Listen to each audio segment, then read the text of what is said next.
여러분 중에는 어떤 상황일 때 하나님이 나를 구출해 주셨다, 구조해 주셨다라는 생각이 드십니까? 잘 들리시나요? 제 말이요? 네. 혹시 여러분 교통사고 날 법한 그런 상황 직면하신 적이 있으세요? 아니면 고속도로를 운전하시는데 차가 갑자기 선 경우는 있었나요? 네, 저는 그런 경우가 있었습니다. 캐나다에 있었을 때 갑작스럽게 서가지고 말이죠. 그날의 천사가 사실은 하나님이 준비해 주셨는데요. 혹은 또 여러분 수술대 위에 올랐을 때 여러분 하나님 도와주십시오라는 그런 마음이 든 적은 없으셨습니까? 오늘 우리가 읽었던 이 본문, 특별히 1절, 2절, 43장 1절, 2절의 내용이요. 제가 해외에 있을 때 수술을 앞에 둔 분한테, 또 국내에서 수술을 앞에 둔 분한테 이런 구절들을 전해줬을 때 큰 위로가 된다는 것을 알게 됐어요. 내가 너를 지명하여 불렀느니 너는 내 것이라. 그리고 나서 뭐예요? 예, 이스라엘아, 야곱아, 두려워하지 말아라. 내가 강을 건널 때 또 너 불 가운데서도 살려지지 않게 될 것이다. 그 말씀이요, 의외로 힘이 된다는 것을 알게 됐습니다. 왜 그럴까요?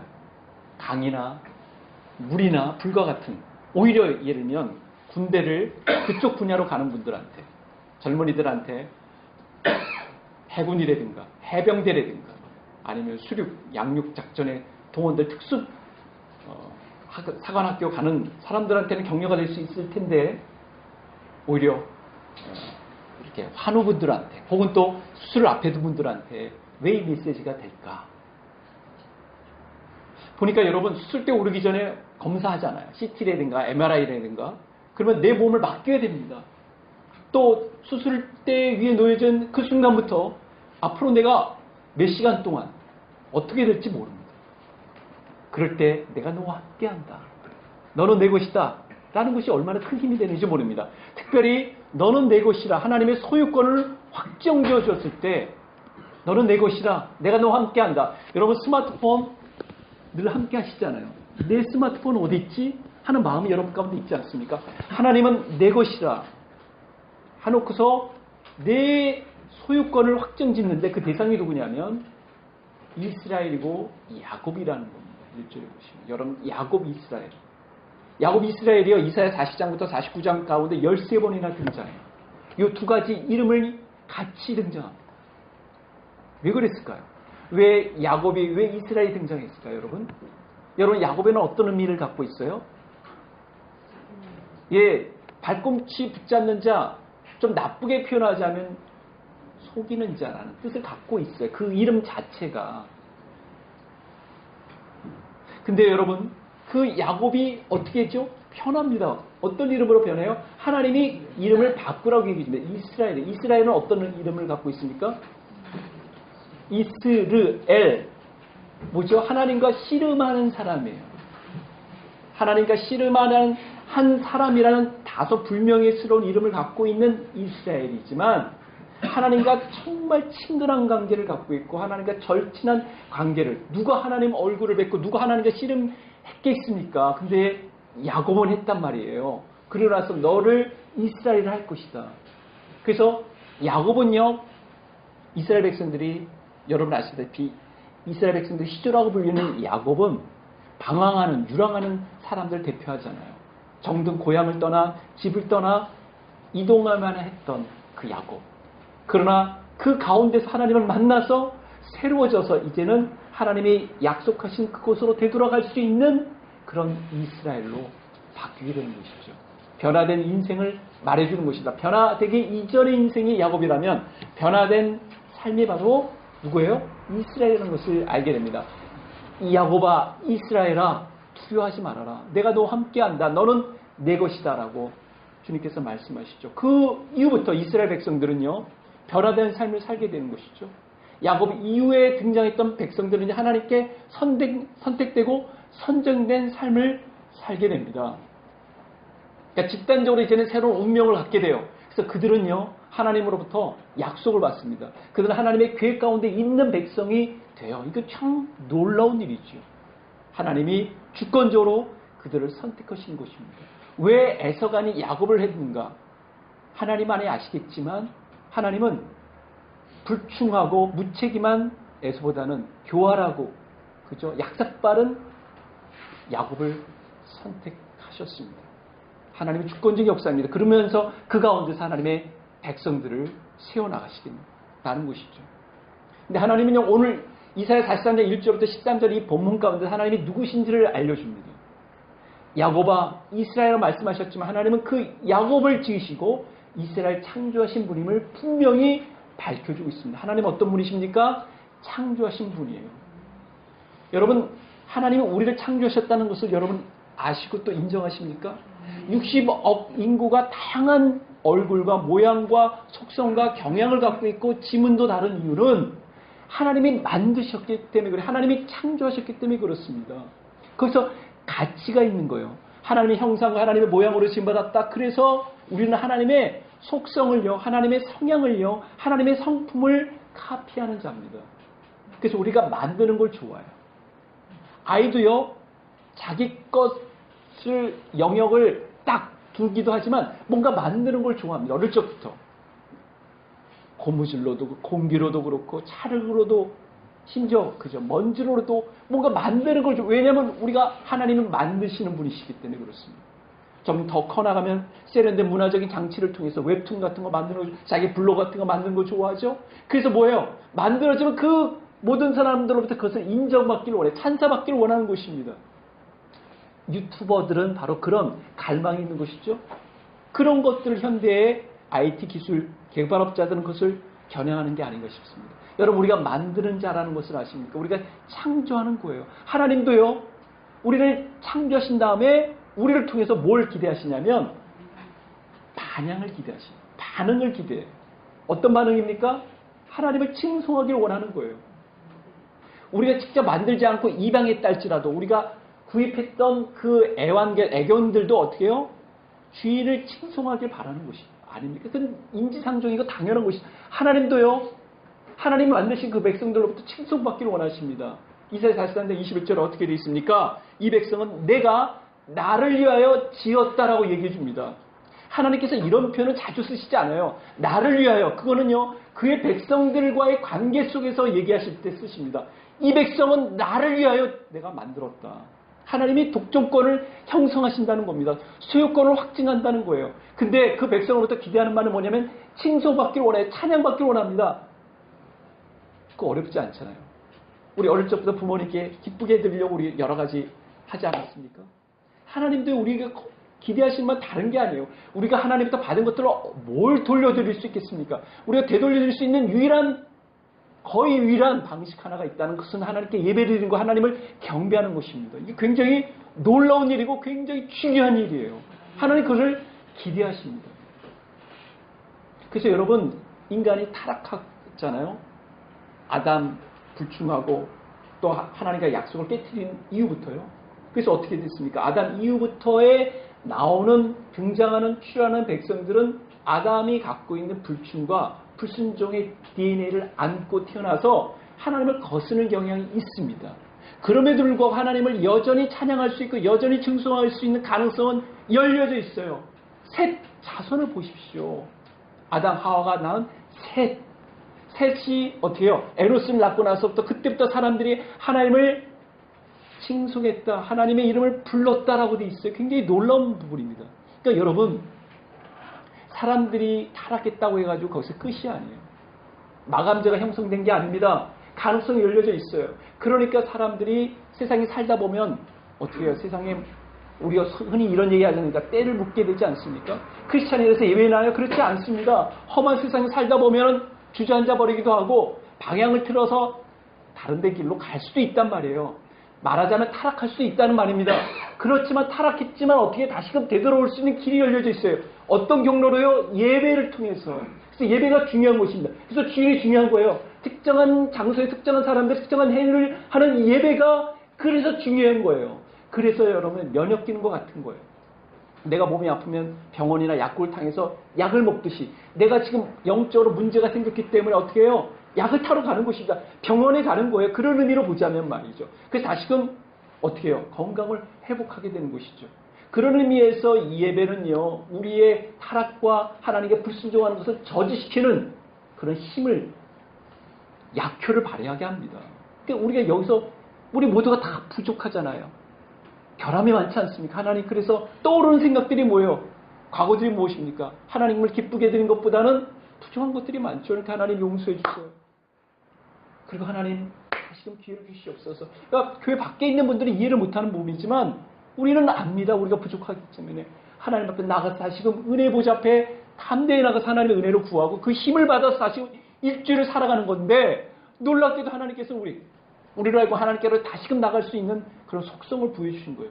부활의 능력, 부활의 생명력으로 말미암아 하나님 앞에 나도 모르게 끌려가는 거예요. 어느새 주일날이 보면 내가 다른 곳에 있지 않고 예배당에 있는 것입니다. 다른 것을 보지 않고 하나님 말씀을 보는 것입니다. 다른 데에 귀가 열려져 있고 하나님 말씀을 듣는데 귀가 열려져 있는 속성을 갖게 되는 것이죠. 이건 굉장히 놀라운 축복이 아닐 수가 없습니다. 하나님은요, 그의 백성들에게 영광을 받기 원하십니다. 그래서 여러분, 공헌한 자, 인류 역사라든가 문화 사회 속에서 그런 기여한 자들을 우리가 기리잖아요. 노벨상을 기린 이유가 무엇인가요? 스웨덴의 발명가를 기린 이유가 뭐예요? 그가 인류 역사에 큰 기여를 했기 때문에 그렇습니다. 이번에도 우리 남측에서 배우들이, 북쪽에는 그렇게 표현을 쓰더라고요. 그죠? 우리 가수들이 가가지고, 아티스트들이 가가지고 공연했던 것, 유경, 뭐예요? 예, 정주영 기념가. 이 현대그룹에서 한 거 아닙니까? 왜 그걸 이름을 썼죠? 북한 사회에서도 그 사람의 재원이 들어갔기 때문에 그렇습니다. 우리가 기증한 거나 기여한 사람들에 대해서 그 이름을 기억하는 이유가 있는 것처럼, 바로 하나님도 하나님의 이름을 높여서 우리가 부르는 것, 찬송하는 것, 칭송하는 것, 하나님이 기뻐 여기십니다. 우리가 왜 그거 못 해드립니까? 사실은 동물들도 하는데 말이죠. 여러분, 하나님은요, 우리를 사랑하십니다. 그래서 우리를 창조하셨고요. 그리고 사랑하신 나머지 하나님으로부터 놀라운 은혜를 우리는 받게 되죠. 하나님 우리를 사랑하실 때에 하나님은요, 우리에게 큰 지불을 감행하셨어요. 지불하시면서 우리를 사랑하셨으면 그냥 사랑하신 게 아니라 주고 얻으신 거예요. 오늘 4절에 보니까 내가 내 눈에 보배롭고 존귀하여 내가 너를 사랑하였은지. 여러분, 사랑은요, 때로는 배타적입니다.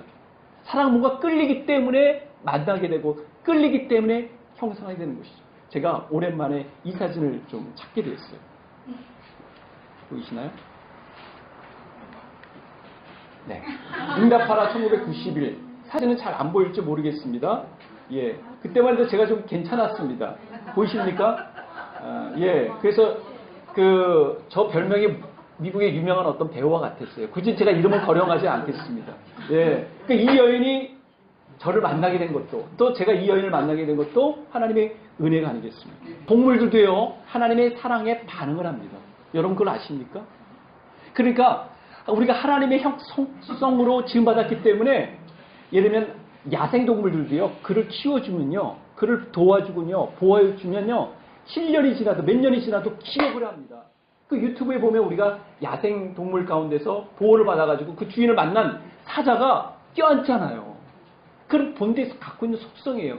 그래서 하나님께서 호세아 선지자를 통해서 너무나도 안타까워서 하늘아 땅아 들어라, 내가 하소연 좀 들어봐라. 소도 임자를 알게 되는데 왜 내 백성은 나를 모르는지, 나를 도외시하는지 난 모르겠다. 주님의 하소연이 담겨져 있습니다. 여러분, 동물들도 그런데 곤충들도 그렇다는 것을 여러분 아십니까?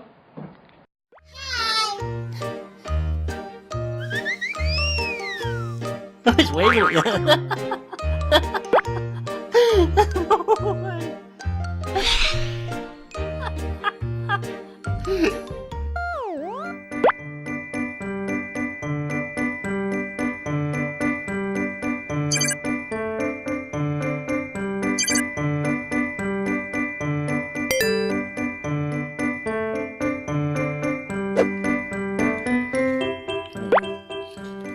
Eating the sugar, getting better. Hey, sugar. And water. Sugar and water, yeah. It's getting stronger again now. So saved it.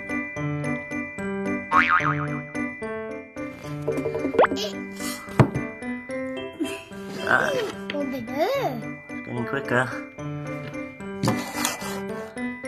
It's getting stronger. 매 좋은 거야.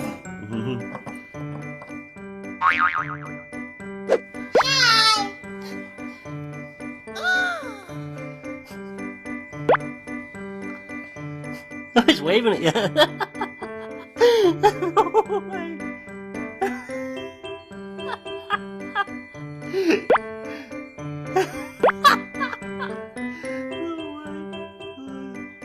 You made a friend, Olivia. He's waving at you. Oh my.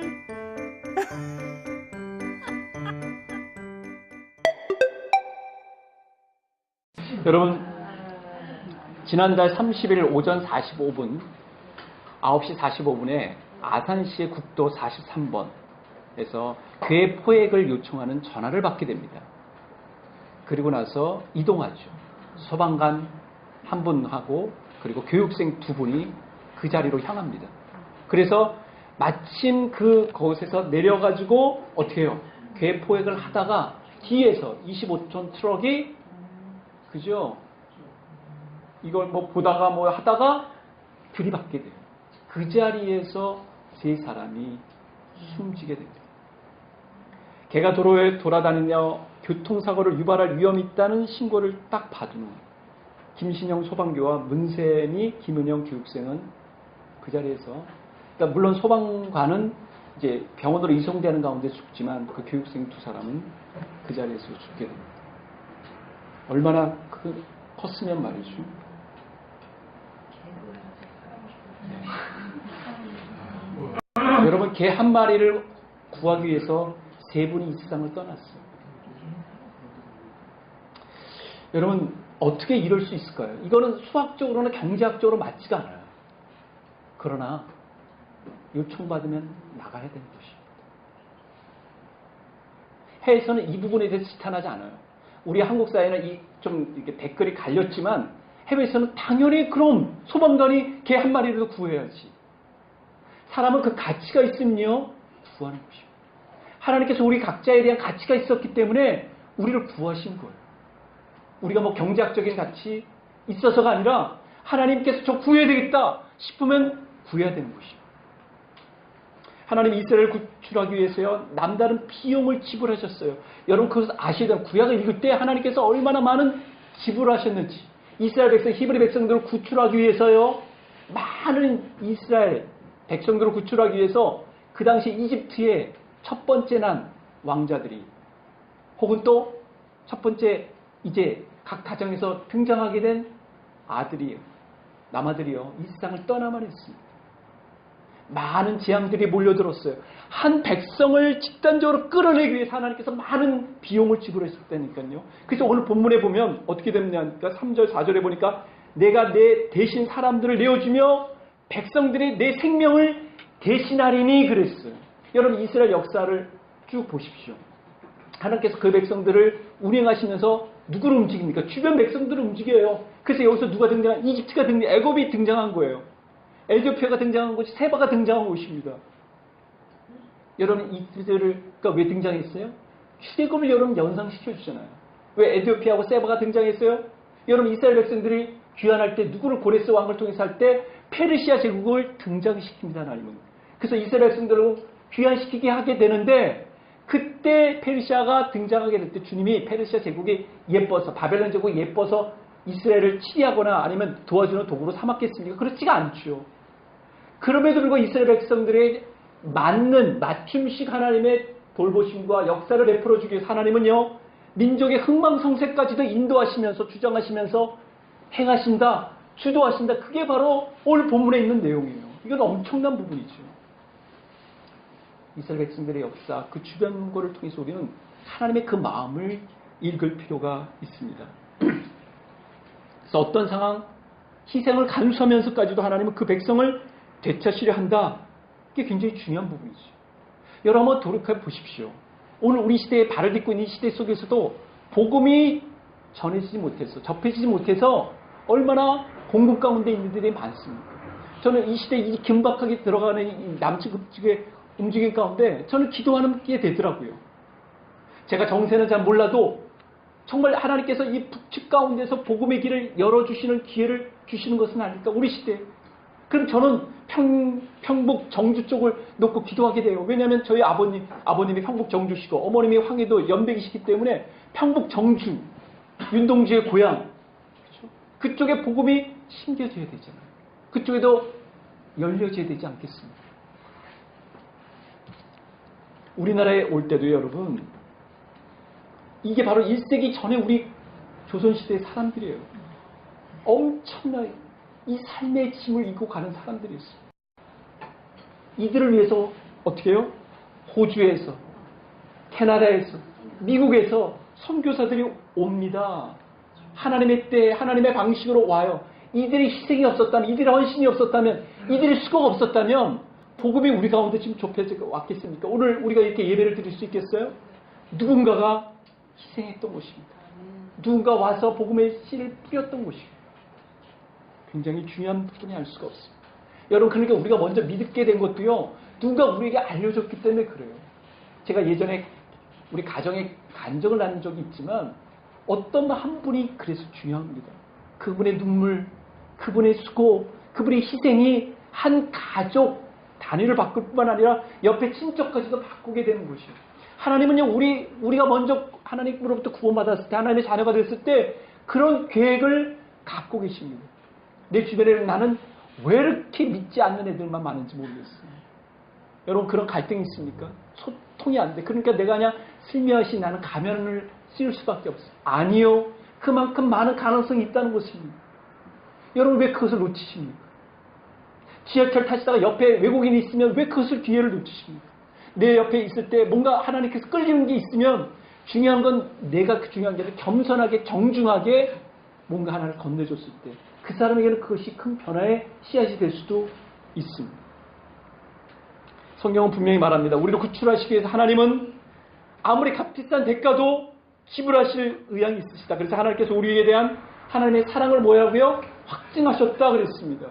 우리가 아직 기현됐을 때, 우리가 자충우돌하고 있었을 때, 우리가 부주의하며 살아갔을 때, 우리가 무지하며 살아갔을 때 하나님은 예수 그리스도를 통해서 우리를 얼마나 끔찍히 사랑하신지를 몸소 보여주셨다. 왜냐하면 삶의 심각한 상황에서 우리를 구출하시기 위해 여러분의 삶에 심각한 문제가 있는 것이죠. 영적인 문제라고 표현하면 너무 영적인 세계에만 우리가 국한될 것 같아요. 우리 모두가요, 다 삶에 심각한 문제가 있어요. 방향도 없었는데 가치도 없었어요. 제대로 살아갈 힘도 없었습니다. 근데 하나님께서 우리를 건져주신 겁니다. 눈을 뜨게 하신 거예요. 듣게 하셨습니다. 여러분, 그래서 내가 너를 구속하였고 내가 너를 지명하여 불러내니 너는 내 것이라. 내가 너를 사랑하였다. 여러분, 귀가 들리지 않으면요, 의사 전달이 안 됩니다. 제가 저희 어머님하고 이제 통화하면서 가장 힘든 부분은 뭐냐면 자꾸 딴 얘기 하시고 못 들으세요. 뭐라고 이렇게 자꾸 몇 번 되면 저 짜증이 나서 아니요, 아니 됐어요 어머니. 그래서 다시 또 연락. 여러분, 그러고 싶으셔서 그러시겠어요? 안 들리는 거예요. 그리고 듣고 싶어하는 것만 또 들으시는 경향이 생겨버립니다. 연세가 드시면. 그래서 노인분들이 서로 자기 얘기만 하고 끝난다고 아닙니까? 얘기는 서로 해요. 오랜 시간 얘기를 하는데 끝나면 자기 얘기만 하고 들어가는, 무슨 얘기 있는지 모릅니다. 그게 연세 드신 분들의 한계이자 약함이에요. 여러분, 우리도 다 그럴지도 몰라요.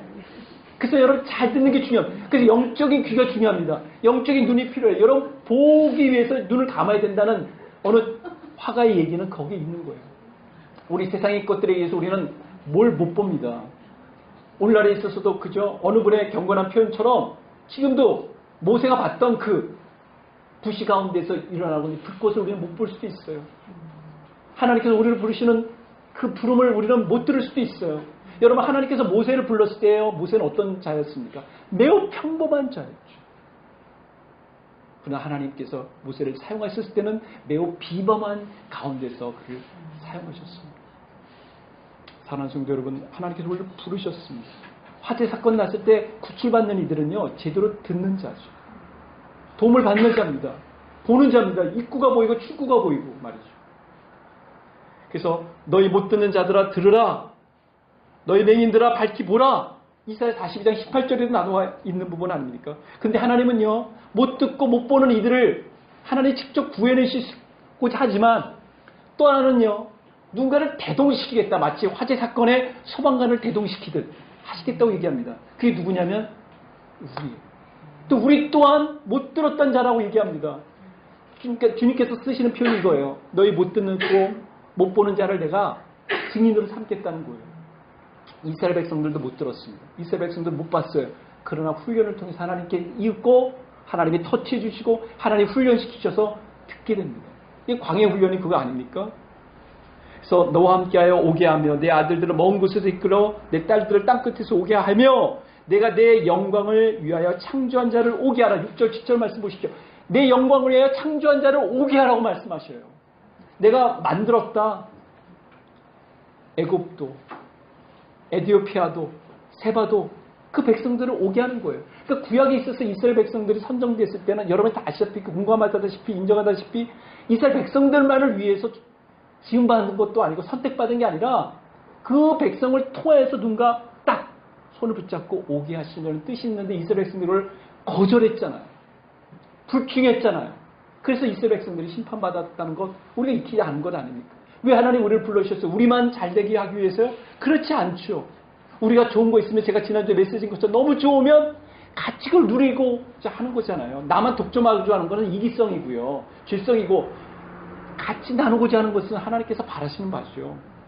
그래서 여러분 하나님께서는 그 이끌어내기 위하여 누구를 동원하시냐면 우리를 동원하십니다. 그래서 증인들을 세웠다고 그랬습니다. 여기 표현되는 건 증인. 여러분 증인은 법적인 용어입니다. 법적인 용어예요. 엊그제인가요? 전직 대통령이 판결을 받았는데 법적으로 보면은 이제 이 본문에 보면 이제 9절 10절 이렇게 쭉 보면 내용이 좀 어렵지만 이런 부분입니다. 각 나라들마다 이제 하나님 앞에서 심판을 받게 됩니다. 그러니까 집단적인 심판도 있는 것이고 민족적인 심판도 있는 것이 개별적인 심판도 있는 어떤 뉘앙스가 여기 본문에 나타나요. 그러면 이제 여튼 하나님의 심판의 대법정 앞에서 각 민족들마다 변호인을 사가지고 노련한 변호를 하는 거예요. 우리 민족은 이렇게 해가지고 공의를 우리가 늦추게 됐고 뭐 이렇게 하겠죠? 그때 하나님은요 누구를 등장시키냐면 하나님의 공의와 하나님의 자비와 하나님의 궁율과 또 하나님의 사랑을 위해서 누구를 등장시키면 그의 선택된 백성들을 등장시켜서 변호하시겠다는 거예요. 하나님 입장에서요. 심판장을 변화시키는데 그게 누구냐면 바로 우리라는 뜻을 담고 있습니다. 우리를 등장시켜서 하나님이 공정하게 심판을 내리는 것이 너무나도 당연하다. 하나님께서 못 본 자, 못 듣는 자를 어떻게 하나님이 우리를 구속해 주셨는지를 알려주겠다는 내용이 등장합니다. 그래서 증인들은요, 원래 하나님의 계획을 알지 못했던 자입니다. 하나님의 계획을 듣지 못했던 자예요. 근데 하나님 보게 되었고, 알게 되었고, 믿게 되었고, 그들이 충실하게 그 일을 감당한 자가 되었다라고 되어 있습니다. 여러분, 예수님도 오셔가지고 제자들을 만드셨고, 그 애들에게 뭘 맡기셨어요? 예. 직무를 맡기셨죠. 역할을 맡겨주셨죠. 내가 세상 끝날까지 너희와 함께 할 것이다. 모든 족속으로 제자를 삼아야 된다. 그 대신 가야 된다. 발품이 필요하다. 손품이 필요하다. 마음 신품이 필요하다. 그래서 내가 너에게 가르쳐준 모든 것들을 가르쳐서 지키게 해야 된다. 제자를 삼아야 된다라고 말해주시면서 이제 너희들 힘만으로는 되지 못할 것이다. 이제 성령이 오면 어떻게 해요? 너희가 변화를 받아가지고 강한 힘을 얻게 되어서 땅끝까지 이르러 로마까지 복음을 증거하게 될 텐데 그것을 이룬 사람이 바로 바울이라는 것을 우리가 알게 되죠. 여러분 이사야 선지자가 소개하는 증인은 어떤 구비 조건을 갖고 있으면 10절 말씀 보시기 바랍니다. 너희가 나를 알고 어떻게 해요? 믿으며 내가 그인 줄 깨닫게 하리라. 그러니까 증인이 되는 사람은요 어떤 경로를 거치냐면 하나님이 누구신지 아는 자예요. 하나님이 어떻게 역사하시는지를 봤던 자입니다. 그런 자가 증인 아닙니까? 그런 경험이 없으면 나눌 수가 없는 것이죠. 하나님의 위대하신 하나님의 자비하심을 어떻게 나눕니까? 내가 경험하지 않았는데 내가 믿지도 못하는데 어떻게 내가 복음을 증거할 수가 있겠습니까? 여러분 하나님은요 구원자십니다. 그분만이 유일한 구원자심을 주님께서 여러 번에 걸쳐서 강조하신 내용이 여기 있어요. 나 외에는 다른 구원자가 없다. 나 외에 이런 일을 행할 자가 없다. 그래서 어떻게 해요? 뭐가 등장하는 11절 말씀에 등장하는 내가 행하면 막을 자가 없다는 것이죠. 여러분, 우리는 그런 하나님의 돌보심과 하나님의 역사 가운데서 구원받은 자예요. 근데 하나님께서 행하시겠다고 얘기합니다. 누굴 통해서요? 동원시키면서, 우리를 동원시키면서 말이죠. 하나님이 알려주신 과정, 구출하신 과정, 우리는 거쳤습니다. 그래서 너희는 나의 증인이라고 얘기합니다. 증인이다라고 얘기합니다. 증인. 놀라운 거죠. 여호와의 증인에 있어 그 증인이 아니에요. 우리는 하나님의 선하심과 미쁘심과 긍휼하심을 증거하는 증인입니다. 나 곧 여호와라, 나 외에 구원자가 없다. 여러분, 하나님은 우리로 하여금 찬송받기를 원하십니다. 칭송받기를 원하십니다. 왜냐하면 하나님이 우리를 만드셨기 때문에 그래요. 하나님 만드신 것만큼 우리는 가치가 있는 것이고요. 하나님 만드신 것만큼 우리는요, 하나님의 관심을 받게 됩니다. 내 소유에 대한 관심과 집착이 있듯이 하나님도 그런 집착이 있으신 것 같아요. 그리고 하나님은 사랑을 우리에게 베풀어 주셨습니다. 그냥 말로만 사랑을 한 게 아니라 어떻게 해요? 우리를 사기 위해서 지불하셨어요. 많은 지불하셨습니다. 어떤 이에게는 더 많은 지불을 했을지도 몰라요. 그래서 더 많이 사랑받는 자가 더 많이 반응한다라고 되어 있는 거 아닙니까? 여러분, 그래서 더 나락에 떨어졌던 사람들이 쉽게 돌아오기도 하지만 더 나락에 떨어진 사람들이 돌아오지 못했던 더 큰 심판에 처한다는 것도 예수님의 말씀 아니겠습니까? 그리고 하나님은 우리를 사용하십니다. 누군가를 구출해야 되는데 하나님은 마음은 지금 막 타시는 거예요. 그렇죠? 그럴 때 우리를 부르시는 거예요. 누가 나를 위하여 갈까? 그때 바로 우리가 필요한 것이에요. 이 시대에 구출에 대한 것들은 너무 많습니다. 물리적인 것들을 보여주는 것도 하나님께서 그 이유가 아닌가 싶어요. 2016년 8월 달에 무슨 일이 있는지 여러분 아십니까? 유럽 힌트, 우리 석현이와 미진이가 갔던 나라 이탈리아에서 6.2의 강진이 있었어요. 여러분, 6.2의 강진은 엄청나죠? 특히 산악지역을 때려버렸어요. 근데 그 산악지역 근방에 어디가 있었냐면 수도원도 있었어요. 수녀원도 있었어요. 특별히 작은 수녀원에서는 5명의 그 요양인들을, 연세 많으신 분들을 돌보는 가운데 있었는데 수녀원도 강타 지역의 예외가 아니었습니다. 알바니아 출신의 마리아나 레시라는 수녀, 리치 오주에 있는 돈 미드노치라는 수녀원에서 잠을 자다가 어떻게 해요? 지진을 맞게 됩니다. 먼지와 피에 번복이 되죠. 무슨 일이 일어났는지도 알아차기 전에 이미 나를 구조할 사람이 없구나. 불러도 대답이 안 들어오는 거예요. 그래서 이제 자기가 그 자리에서 이 스마트폰으로 문자를 자기 알바니아에 있는 지인들에게, 친구들에게, 또 관련된 수녀나 관계된 사람들에게 이제 나는 죽게 됩니다. 나를 위해서 기도해 주시고 또 가족을 부탁합니다. 부모님께는 보내지 못했어요. 가족이. 왜냐하면 아버지가 그 충격으로 돌아가실까 봐. 그리고 그 텍스트 메시지가 이제 관련된 사람들에게 쫙 퍼지게 됩니다. 그리고 나서 이 여인이 다시금 텍스트 메시지를 보내게 됩니다. 내가 구출됐습니다. 구출한 사람은 그곳에서 일하고 있었던 한 청년이었어요. 그 청년이 마리아나 수녀님이라는 소리가 들리면서 안도하게 됩니다.